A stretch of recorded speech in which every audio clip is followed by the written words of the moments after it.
சிலுவை நம் வாழ்வோடு கலந்த ஒன்று. ஆதி காலத்திலிருந்து சிலுவை என்பது நமக்கும் நம் வாழ்வுக்கும் மிகவும் தொடர்புடையதாக, சம்பந்தமுடையதாக இருக்கு.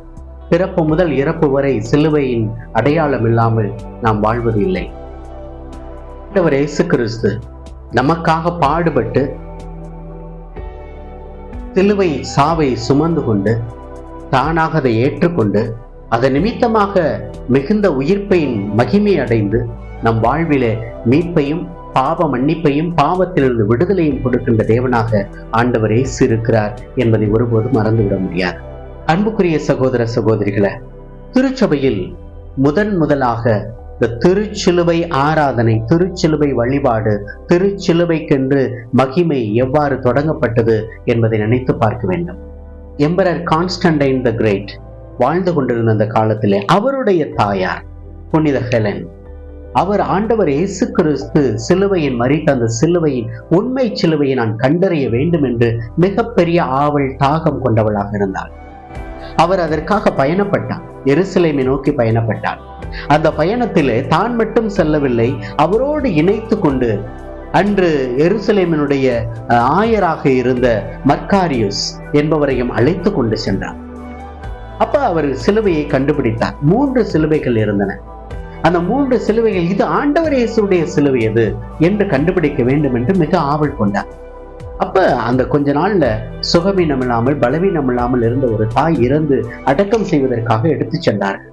அப்ப அந்த சிலுவை அவர்கள் தூக்கி கொண்டு வந்த போது ஆண்டவர் இயேசுடைய சிலுவை எது என்று கண்டுபிடிப்பதற்காக அந்த பாடையின் மீது, இறந்து கிடந்தவர் மீது சிலுவையை வைத்தார்கள். முதல் சிலுவையில் ஒன்றுமாகவில்லை. 2வது சிலுவையை வைத்தார்கள், அப்போதும் ஒன்றுமாகவில்லை. 3வது சிலுவையை வைத்தார்கள், அந்த இறந்த உடலானது மீண்டும் உயிர் பெற்றெழுந்தது என்று வரலாறு சொல்கிறது. அன்றிலிருந்து அந்த நாள் தான் செப்டம்பர் மாதம் 14ஆம் தேதி 326ஆம் ஆண்டு புனித ஹெலனால் ஆண்டவர் இயேசுனுடைய உண்மையான சிலுவை கண்டுபிடிக்கப்பட்டது. 335வது ஆண்டிலிருந்து திருச்சிலுவையின் மகிமையானது பொதுமக்களின் ஆராதனைக்காக ஆரம்பிக்கப்பட்டது. ஆனால் திருச்சபை என்பது 7வது நூற்றாண்டில் தான் கத்தோலிக்க திரு அவை அது அங்கீகரித்தது. அதிலிருந்து இன்று வரை செப்டம்பர் 14ஆம் தேதி திருச்சிலுவையின் மகிமையின் பெருவிழாவை கொண்டாடி மகிழ்கிறோம். அன்புக்குரியவர்களே, திருச்சிலுவைக்கு ஏன் மகிமை சேர்க்க வேண்டும்? ஆண்டவர் இயேசு என்ன சொல்லியிருக்கிறாரு? திருச்சிலுவையினுடைய மகிமை நாம் எதற்காக இந்த உலகில் கொண்டாடப்பட வேண்டும்? திருச்சிலுவையினுடைய மகிமையை நாம் ஏன் நினைத்து பார்க்க வேண்டும்? யோவான் நற்செய்தி, இன்று வாசிக்கப்பட்ட நற்செய்தி அதிகாரம் 3 இறைவார்த்தை 14-15 சொல்லுகிறது, மோசேயால் பாம்பு உயர்த்தப்பட்டது போல மானிட மகனும் உயர்த்தப்பட வேண்டும். அவரில் நம்பிக்கை கொள்வோர் நிலை வாழ்வை கண்டடைந்து கொள்வார்கள் என்று விவிலியம் சொல்கிறது. அன்புக்குரியவர்களே, மோசேயால் பாம்பு உயர்த்தப்பட்டது, பாம்பை பார்த்தார்கள். பாம்பு ஒரு கம்பத்தில் உயர்த்தப்பட்டிருந்தால் கம்பத்தை பார்த்தார்களா, பாம்பை பார்த்தார்களா? பாம்பை பார்த்தார்கள். பாம்பை பார்த்தவர்கள் வாழ்வு கண்டு கொண்டார்கள். அதே போல ஆண்டவர் இயேசுதான் சொல்கிறார், மானிட மகன் உயர்த்தப்பட வேண்டும், அவரை பார்ப்போர் நிலை வாழ்வை கண்டடைவார்கள் என்று சொல்லப்படுது. ஒரு அம்மா கேட்டாங்க, பாம்பு உயர்த்தப்பட்டது, பாம்பை பார்த்தார்கள், வாழ்வை கண்டு கொண்டார்கள். எங்க ஆண்டவர் இயேசு உயர்த்தப்படுகிறார் சிலுவையில, இயேசுவை கண்டவர்கள் தான் நிலை வாழ்வு காண முடியும், மரத்தை பார்ப்பதனால என்ன இருக்கு, மகிமை இருக்கு அப்படின்னு கேட்டாங்க. அப்ப சிலுவையை பார்ப்பதா, சிலுவையில் இருக்கும் இயேசுவை பார்ப்பதா? யாரை நாங்க பார்க்கணும்? யாரை பார்ப்பதால் மகிமை? திருச்சிலுவையுடைய மகிமை பெருவிழாவை கொண்டாடணும்னா சிலுவைக்கு தானே முக்கியத்துவம் கொடுக்குறீங்க, இயேசுவுக்கு இல்லையே அப்படின்னு சொல்லி கேட்கப்பட்ட ஒரு கேள்வியாக பார்க்க முடியும். அப்ப இயேசுவுக்கு இந்த சிலுவைக்கும் என்ன தொடர்பு இருக்கு? இயேசு இந்த சிலுவையை எவ்வாறு மகிமைப்படுத்தினார் என்பதை நாம் புரிந்து கொள்ள வேண்டும். காலத்திலிருந்தே ஆண்டவர் இயேசு இந்த உலகத்திற்கு வந்தது சாதாரண மனிதனாக பிறந்தார், ஏழ்மையாக பிறந்தார், துன்பங்களை அனுபவித்து பிறந்தார். துன்பங்களின் வழியாக அவர் மிகவும் ஏழ்மைப்பட்டவராக, பொருளாதாரத்தில் பின்தங்கியவராக இந்த உலகத்தில் பிறந்தார். பல்வேறு வேதனைகள், அவமானங்கள் எல்லாவற்றையும் தாங்கிக் கொண்டு ஆண்டவர் இயேசு இந்த உலகத்தில் பிறந்தார். ஆனால் அவரை குறித்து தான் இறைவாக்கினர்கள் பேசினார். எசாயா புத்தகம் 53 சரி, சக்கரியா புத்தகம் 12வது அதிகாரத்திலும் சரி, இந்த ஆண்டவர் இயேசு கிறிஸ்து சந்திக்க வேண்டிய அந்த சிலுவை சாவை குறித்து பேசப்பட்டார். அப்ப இறைவாக்கினர் அத்தனை பேரும் அவரை பற்றி பேசினார்கள். அதைத்தான் ஆண்டவர் இயேசு கிறிஸ்துவும் கூட தன் சீடர்களை ஒன்றாக வரவழைத்து லூக்கா நற்செய்தியில் இவ்வாறு அவர் சொல்வதாக பார்க்கலாம். லூக்கா நற்செய்தி அதிகாரம் 18 இறைவார்த்தை 32 இயேசு தம் 12 சீடர்களையும் அருகில் அழைத்து, இப்போது எருசலேமுக்கு நாம் செல்கிறோம். மானிட மகனை பற்றி இறைவாக்கினர் வாயிலாக எழுதப்பட்டவை யாவும் நிறைவேறும் என்று சொல்கிறார். அன்புக்குரியவர்களே, ஆண்டவர் இயேசு கிறிஸ்து இறைவாக்கினர் வாயிலாக சொல்லப்பட்டவை எல்லாம் நிறைவேறும் என்று சொல்லப்பட்டதன் அடையாளம் என்ன? இறைவாக்கினர்கள் இவரை குறித்து எத்தகைய பாடுபட போகிறார், எத்தகைய சாவை சந்திக்க போகிறார் என்று ஏற்கனவே தலைமுறையாக அறிவிக்கப்பட்டதை ஆண்டவர் இயேசு இந்த சுட்டிக்காட்டுகிறார். இவரும் கூட, ஆண்டவர் இயேசுவும் கூட 3 முறை தன் சாவை பற்றி முன்னறிவித்தார். அதில் ஒரு காரியத்தை பார்க்கலாம். ஆண்டவர் எப்படிப்பட்ட சாவு, எனக்கு ஒரு சாவு வரப்போகுது, எப்படிப்பட்ட சாவு வரப்போகுது அப்படின்னு சொன்னாரா? இல்ல. மத்தேயு நற்செய்தி அதிகாரம் 20 இறைவார்த்தை 19 மிகவும் ஆணித்தரமாக ஆண்டவர் இயேசு சொல்கிறார், மானிட மகனை ஏளனம் செய்து சாட்டையால் அடித்து சிலுவையில் அறையும்படி பிற இனத்தவரிடம் அவர்கள் ஒப்புவிப்பார்கள், ஆனால் அவர் 3ஆம் நாள் உயிர் தள்ளுவார். இயேசு கிறிஸ்துவில் பிரியமானவர்களே, ஆண்டவர் இயேசு இறைவாக்கினர்கள் என்ன சொன்னார்களோ அதெல்லாம் நிறைவேறும் சொன்னாரு. அது எப்படி நிறைவேறுமா? அது சிலுவையின் சாவில், அவர் சிலுவையில் அறையும்படி பிற இனத்தாரிடம் ஒப்புவிப்பார். சிலுவை சாவு என்பது உறுதி, அதில் ஆணித்தரமாக அவர் இருந்தார். அதுதான் அவருக்கு சிலுவை சாவு. ஒருவேளை அந்த யூதர்கள் எல்லாரும் கத்துனாங்களே, அவரை சிலுவையில் அறையும் சிலுவையில் அறையும் சிலுவையில் அறையும் கத்துனாங்களே, அதனால பிலாத்து சிலுவை சாவை கொடுத்தாரா? இல்ல. அதையாம் கடவுள் முன்னறிவித்தபடி, தலைமுறையாக இறைவாக்கினர்கள் அறிவித்ததன்படி, வெளிப்பாட்டின்படி ஆண்டவர் இயேசு கிறிஸ்துவும் அவரே அறிந்து அந்த சிலுவை சாவை மேற்கொண்டார். சிலுவை என்பது அவர் தேர்ந்து கொண்ட கருவி. மகாத்மா காந்தியடிகளை கோச்சை சுட்டுக் கொண்டது போல, அல்லது ராஜீவ் காந்திய மனித குண்டுகளால் தகர்த்தெறிந்து சாகடிக்கப்பட்டது போல, ஆண்டவர் இயேசுடைய சாவு ஏதோ சூழ்ச்சியால் வந்த சாவு அல்ல. திட்டமிட்டு தந்தையாம் கடவுளின் திருவுள்ளத்திற்கேற்ப இறைவாக்கினர்களால் முன்னறிவிக்கப்பட்டு ஒரு மனிதன் வருவார், அவரால் இந்த உலகம் மீட்படையும், அவரால் இந்த உலகம் பாவங்கள் அத்துணையும் கழுவப்படும், பாவங்களை தன் மீது சுமந்து கொள்வார் என்று அத்தகைய ஒரு சாவை சிலுவை நிமித்தம் அடைந்து கொண்டார். அவமானம் என்று கருதப்பட்ட அந்த சிலுவையை மாட்சிப்படுத்துவதற்காக ஆண்டவரே இந்த சிலுவை சாவை தேர்ந்து கொண்டார் என்று சொல்லப்படும். அன்புக்குரிய சகோதர சகோதரிகளே, அத்தகைய சாவைத்தான் ஆண்டவர் தேர்ந்து கொண்டார். அப்ப யாரை பார்க்க வேண்டும்? சிலுவைக்கு ஓகே, சிலுவைக்கு ஆண்டவர் தேர்ந்து கொண்டார், அவரே எடுத்துக்கொண்டார். அவர் எடுத்துக்கொண்ட அந்த சிலுவைக்கு முக்கியத்துவம் கொடுக்க வேண்டும், அவர் தேர்ந்து கொண்ட அந்த சிலுவைக்கு மகிமை சேர்க்க வேண்டும், அதுல மாற்றம் இல்லை. ஆனால் ஆண்டவர் இயேசுவை பார்க்கிறதா இல்ல சிலுவையை பார்க்கிறதா என்ற ஒரு கேள்வி இன்னும் நமக்குள்ள இருக்கு. பழைய ஏற்பாட்டு காலத்தில் பார்க்கிறோம், பாவம் போக்கும் பலி என்று சொல்லி செய்தார்கள். பாவம் போக்கும் பலி லேவியர் புத்தகத்திலே அதிகாரம் 16 பார்க்கிறோம். பாவம் போக்கும் பலி எப்படி செய்தார்கள்? ஒரு ஆட்டுக்குட்டியை தேர்ந்து கொண்டார்கள். அந்த ஆட்டுக்குட்டியானது அதன் மீது பாவங்களை சுமத்தி ஒரு பலிபீடம் அமைத்து அந்த பலிபீடத்தில் அடித்து அதை சிதைத்து வெட்டி அதன் நிமித்தமாக ரத்தத்தை தெளித்து அதன் பாவம் போக்கும் பலியை செய்து கொண்டு வந்தார்கள். அப்ப ஆடு என்பது ஆட்டுக்குட்டியாக ஒன்றை செய்து அதன் மீது பாவத்தை சுமத்தி பலிபீடத்தில் போட்டு அதை ஒன்றுமில்லாமல் செய்து நைய புடைத்து அதன் நிமித்தமாக பாவம் போக்கும் பலியை செய்தார்கள் என்று லேவியர் புத்தகத்தில் வாசிக்கிறோம். இந்த புதிய ஏற்பாட்டின் ஆட்டுக்குட்டியார் யோவா நமக்கு அருமையா எடுத்து காட்டியிருக்காரு. யோவா நற்செய்தி அதிகாரம் 1 இறைவார்த்தை 29 பார்க்கிறோம், இதோ கடவுளின் ஆட்டுக்குட்டி, இவரே உலகத்தின் பாவங்களை போக்குகிறவர். அதுவும் சிலுவை வழியாக இவரே உலகின் பாவங்களை போக்குகிறவர். அப்ப நமக்கு புதிய ஏற்பாட்டின் ஆட்டுக்குட்டி யார் என்று காட்டிவிட்டார்கள். அதான் ஆண்டவர் இயேசுவுக்கு முன்னறிவிப்பதாக யோவான் வந்தார். அவர் புதிய ஏற்பாட்டின் ஆட்டுக்குட்டி இவர்தான், ஆண்டவர் இயேசு கிறிஸ்து தான் என்று இந்த உலகிற்கு அறிமுகம் செய்தார். இந்த ஆட்டுக்குட்டியின் மீதும் இந்த உலகத்தின் பாவம் அத்துணையும் சுமந்தவராக இவருக்கு ஆட்டுக்குட்டிய பலியிடுறதுக்கு ஒரு பலிபீடம் அவருக்கு என்று இருந்தது. ஆனால் இந்த ஆண்டவர் இயேசு கிறிஸ்துவுக்கு பலிபீடம் எது?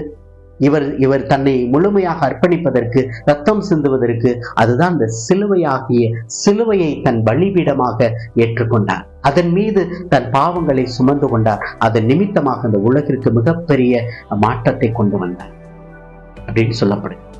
அதுதான் உண்மை. அப்ப நம்ம எதை ஏற்றுக்கொள்ள வேண்டும்? இப்ப இன்னும் ஒரு காரியம் இருக்கிறது. சிலுவையை ஏற்றுக்கொள்ள வேண்டுமா? இந்த பலியை ஏற்றுக்கொள்ள வேண்டுமா? அல்லது பலி பீடத்தை ஏற்றுக்கொள்ள வேண்டுமா? பலி பொருளாக இருப்பது அந்த ஆட்டுக்குட்டி, அதான் ஆண்டவர் இயேசு கிறிஸ்து. பலி பீடம் என்பது அந்த சிலுவையை நான் ஏற்றுக்கொள்ள வேண்டுமா? அல்லது அந்த பலி பொருளாகிய கிறிஸ்துவை ஏற்றுக்கொள்ள வேண்டுமா? இதற்கு ஆண்டவர் ரொம்ப அருமையா ஒரு பதில் கொடுக்கிறாரு. பரிசேயர் சதுசேயர்களை சாடுகின்ற ஒரு பகுதியில மத்தேயு நற்செய்தி அதிகாரம் 23 இறை வார்த்தை 18 20 வரை பார்க்கிறோம். யாரேனும் பலிபீடத்தின் மீது ஆணையிட்டால் ஒன்றுமில்லை, ஆனால் அவர் அதில் படைக்கப்பட்ட காணிக்கையின் மீது ஆணையிட்டால் அதை நிறைவேற்ற கடமைப்பட்டிருக்கிறார் என்கிறீர்கள். எப்பா நீங்க சொல்றீங்களே, யாரேனும் பலிபீடத்தின் மீது ஆணையிட்டால் அதெல்லாம் ஒண்ணும் இல்ல, பலிபீடம்லாம் ஒண்ணும் இல்ல, ஆனால் பலிபீடத்தின் மீது வைக்கப்பட்ட காணிக்கையின் மீது ஆணையிட்டால் அது பெருசா நீங்க பாக்குறீங்களே. குருடர்களே, மூடர்களே, அறிவிலிகளே, எது சிறந்தது? காணிக்கையை புனிதமாக்கும் பலிபீடமா? எது சிறந்தது? ஆண்டவர் இயேசு ரொம்ப ஆணித்தரமா சொல்றாரு. காணிக்கை பெருசா, காணிக்கையை புனிதமாக்குகின்ற பலிபீடம் பெருசா? எதன் மீது? எனவே எது பெரியது? எது சிறந்தது? எனவே பலிபீடத்தின் மீது ஆணையிடுகிறவர் அதன் மீதும் அதன் மேலுள்ள அனைத்தின் மீதும் ஆணையிடுகிறார். ரெண்டையும் சேர்க்கிறார், பலிபீடத்தையும் சேர்க்கிறார், பலி பொருளையும் சேர்க்கிறார். பலிபீடத்தின் மீது ஆணையிடுவதும் அதன் மேலுள்ள அனைத்தின் மீதுமே ஆணையிடுகிறார் என்று சொல்லப்படுகிறது. அப்ப அந்த பழைய ஏற்பாட்டு காலத்தில் பலிபீடம் தான் அவர்களுக்கு முக்கியமல்ல, பலிபீடம் முக்கியமல்ல, பலி பொருள் தான் முக்கியம் என்று நினைத்துக் கொண்டிருந்தார்கள். ஆண்டவர் அதை சுட்டிக்காட்டுற பலிபீடம் தான் பலிப்பொருளை தூய்மைப்படுத்துகிறது, புனிதமாக்குகிறது என்று சொல்றார். அப்ப ஆண்டவர் இயேசு கிறிஸ்துவும் அந்த சிலுவையில் இறந்ததால் தான் அவர் அந்த உயிர்ப்பை கண்டுகொண்டார், அந்த மாட்சியை கொண்டு கொண்டார். அந்த சிலுவையின் நிமித்தமாகத்தான் அவர் உயிர்ப்பின் மகிமையை அடைந்தார். அதனால் தான் அவர் புனித வாழ்வுக்குள்ளாக எட்டு சென்றார் என்பதை பார்க்க முடியும். இயேசு கிறிஸ்து செத்தாரு, மடிஞ்சார் அப்படின்னா ஒண்ணுமே இல்லை,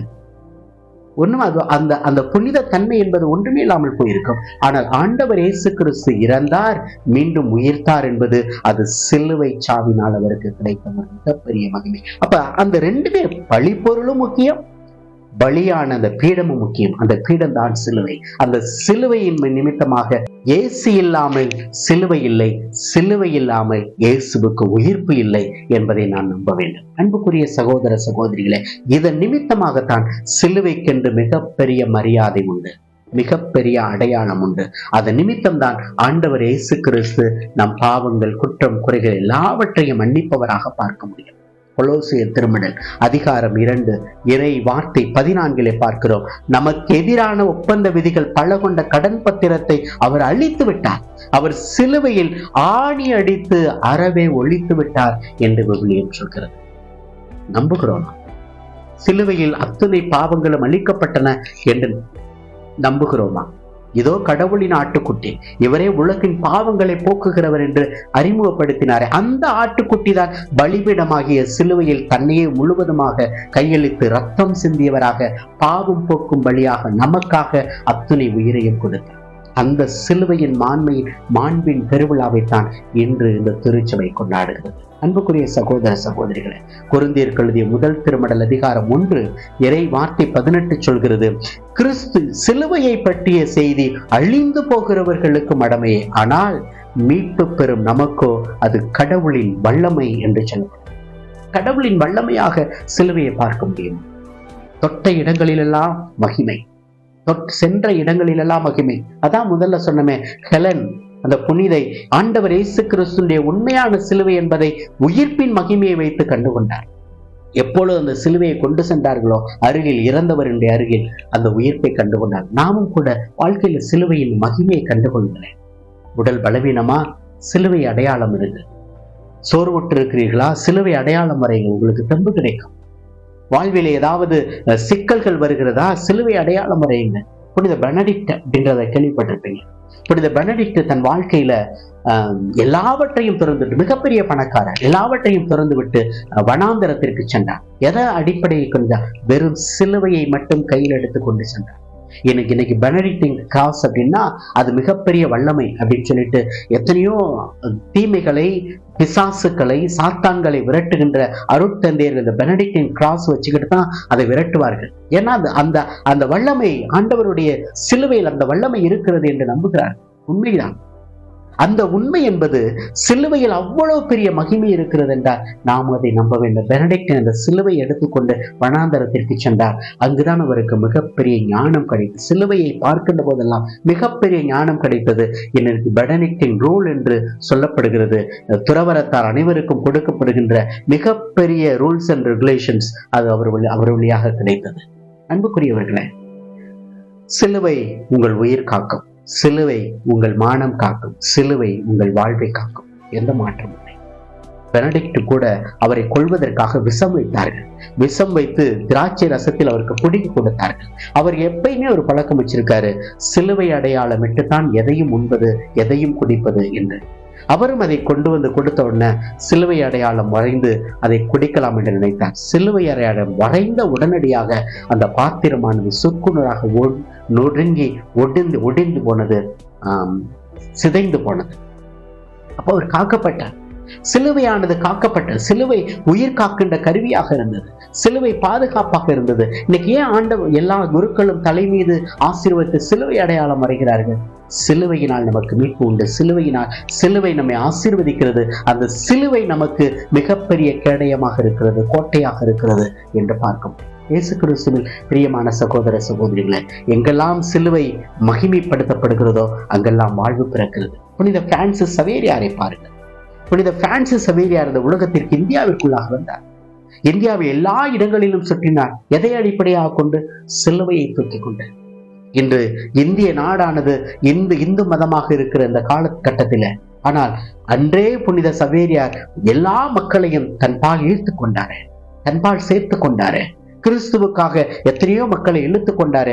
இன்று சவேரியார் கிறிஸ்தவர்களாக நாம் இருக்கிறோம் என்றால் அவர் எடுத்து வந்த அந்த சிலுவையின் மாண்புதான். அந்த சிலுவை மக்களை ஈர்த்து கொண்டது. சிலுவையை காட்டி இந்த சிலுவையில் மாண்ட கிறிஸ்து தான் உயிர்த்தெழுந்தார் என்று ஆணித்தரமாக சொல்லி எல்லா மக்களையும் அந்த சிலுவையின் பாதம் ஈர்த்து கொண்டார். எங்கெல்லாம் சிலுவையை பார்க்கிறோமோ நாமும் தன்னை அறியாமலே சிலுவை அடையாளம் வரைந்து கொள்கிறோம். அந்த சிலுவை அடையாளம் என்பது ஆண்டவர் நம் நெற்றிக்கும் இதயத்திற்கும் தன் வாழ்வு உடலுக்கும் வலு கொடுப்பவராக, சிந்தனையை கூர்மை செய்வதாக, ஆண்டவர் பக்கம் ஈர்க்கப்பட்டவர்களாக அந்த உலகத்தில் வாழ வேண்டும் என்பதற்காகத்தான். இயேசு கிறிஸ்துவில் பிரியமானவர்களே, பல நேரத்தில் சிலுவையை தூக்கி எறிகிறோம். சிலுவை யாருக்கு பிடிக்காது? சாத்தானுக்கு பிடிக்காது. சாத்தான் சிலுவையை கண்டால் ஓடிவிடும். சாத்தானும் பேயும் அந்தகார சக்திகளும் சிலுவைக்கு முன்னால் நிற்க முடியாது. அப்ப நம் வாழ்வில் நமக்கு சிலுவை பிடிக்கலைன்னா நாமும் ஒருவேளை சாத்தானின் பிள்ளைகளாக மாறிவிடும். ஆனால் கிறிஸ்துவை பின்பற்றுகிறவர்கள் சிலுவையை ஏற்றுக்கொள்கிற பிள்ளைகளாக இருக்க வேண்டும். இதைத்தான் ரொம்ப அருமையாக பவுலடிகளார் சொல்வார். பவுலடிகளார் கலாத்தியர் திருமடல் அதிகாரம் 6 இறை வார்த்தை 14 மிக அருமையாக சொல்வார். நான் எதை பற்றியும் பெருமை பாராட்ட மாட்டேன், கிறிஸ்துவின் சிலுவையை குறித்தே நான் பெருமை பாராட்டுவேன் என்று சொல்வார். பாருங்களேன், ஆண்டவர் அற்புதம் செய்தார், அதிசயங்கள் செய்தார், எண்ணற்ற புதுமைகள் செய்தார், இறந்தவர்களை உயிர்ப்பித்தார். அதை குறித்தெல்லாம் அவர் பெருமை பாராட்ட மாட்டாராம். இயேசுவின் சிலுவையை குறித்தே நான் பெருமை பாராட்டுகிறேன் என்று சொல்கிறார். அப்ப சிலுவைக்கு இருக்கின்ற மரியாதை, மதிப்பு, மாண்பு, மகிமை என்பது அது உயர்ந்தது. அதை எப்பொழுது நாம் விசுவசிக்கிறோமோ, ஏற்றுக்கொள்கிறோமோ, நமது வாழ்விலும் கூட அது மிகப்பெரிய வல்லமையாக இருக்கும். அன்புக்குரிய சகோதர சகோதரிகளே, துன்பங்களை கண்டு கலங்காதீர்கள். துன்பத்திற்கு ஆண்டவரின் சிலுவை அடையாளம் வரையும். உங்கள் வாழ்வில் எத்தகைய துன்பங்களை சந்திக்கிறீர்களோ அந்த சந்திப்பின் மகிமையை, அந்த துன்பத்தின் அடையாளத்தை, சிலுவையின் அடையாளத்தையால் விரட்டி அடியுங்கள். வாழ்வில் மகிமை பிறக்கும். ஆண்டவர் இயேசு கிறிஸ்து அதான் நமக்கு சொல்வது, நீங்கள் ஒரு பக்கம் மட்டும் பார்க்காதீர்கள். உங்கள் வாழ்வில் துன்பங்களும் வேதனைகளும் அவமானங்களும் சந்திக்கின்ற போது ஒரு பக்கம் மட்டும் பார்த்து விடாதீர்கள். ஒரு பக்கம் பார்த்தீர்கள் என்றால் உங்களுக்கு சிலுவை மட்டும்தான் தெரியும். பின்புறமாக பாருங்கள். நான் உங்களுக்காக காத்திருக்கிறேன். நான் உங்களுக்காக அதே சிலுவையை சுமந்து நிற்கிறேன். நான் அதே துன்பத்தை உங்களுக்காக தாங்கி நிற்கிறேன். அதே துன்பத்தை நான் உங்கள் வாழ்விலே உங்களுக்காக பொறுப்பெடுத்துக் கொண்டேன். நான் தாங்கிக் கொண்டிருக்கிறேன். கவலைப்படாதீர்கள், நடந்து செல்லுங்கள், தைரியமாக அந்த உலகில் பயணியுங்கள் என்று ஆண்டவர் சொல்வதாக பார்க்கலாம். அன்புக்குரிய சகோதர சகோதரிகளே, அப்படிப்பட்ட மகிமையின் பெருவிழா, திருச்சிலுவையின் மகிமையின் பெருவிழா. நாம் திருச்சிலுவையை ஏற்றுக்கொள்வோம். இந்த திருச்சிலுவையின் நிமித்தம் மிகுந்த மகிமையும் வாழ்வும் சமாதானமும் வாழ்வில் நலனும் சுகமும் இந்த உலகில் பெற்றுக்கொள்வோம். இறைவன் நம்மை நிறைவாய் ஆசீர்வதிக்கட்டும். ஆமென்.